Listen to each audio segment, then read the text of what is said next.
Prise en main de TIA Portal V13, partie 6, charger une adresse IP dans la CPU. Dans la partie 5, je vous ai montré comment donner une adresse IP à l'automate.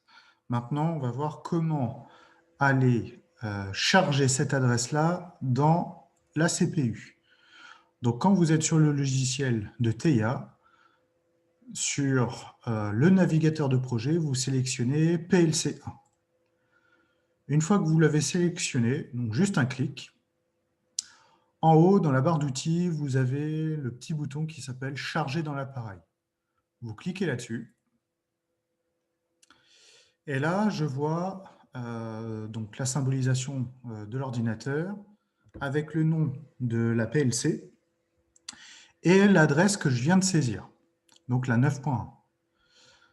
Et là, je vois l'automate auquel je veux envoyer la nouvelle adresse. Donc, je vais faire « Lancer une recherche ». Donc là, l'automate est en train de communiquer avec... enfin, l'ordinateur et l'automate sont en train de communiquer. Et là, on détecte que l'adresse qu'il y a dans l'automate, actuellement, s'appelle la 192.168.9.10. Donc là, on a une adresse qui est différente. Moi, j'ai la .1. Dans l'automate, il y a la .10. Eh bien, je vais remplacer l'adresse de l'automate actuellement par celle que j'ai saisie. Donc là, je la sélectionne et je fais « Charger ». Et en faisant ça, je vais venir écraser l'adresse de l'automate dans la CPU. Donc là, moi, je force le nouvel adressage. Donc là, la configuration est en cours d'écrasement.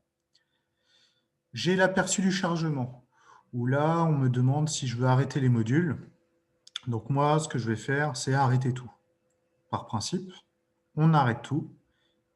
Et je fais charger. Donc il faut attendre un petit peu.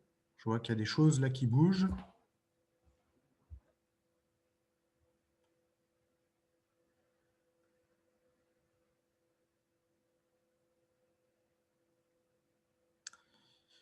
Et là, il me demande de tout redémarrer. Et je fais terminer. Donc, là, actuellement, je n'ai pas de message d'erreur, juste des retours d'informations.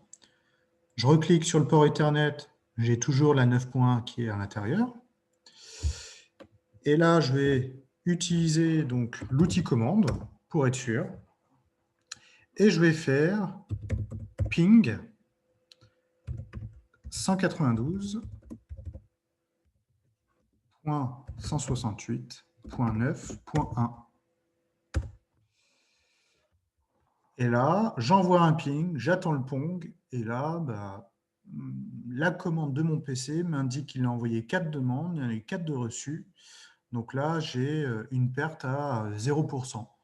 Donc là, mon automate a bien reçu l'adresse IP 192.168.9.1. Voilà.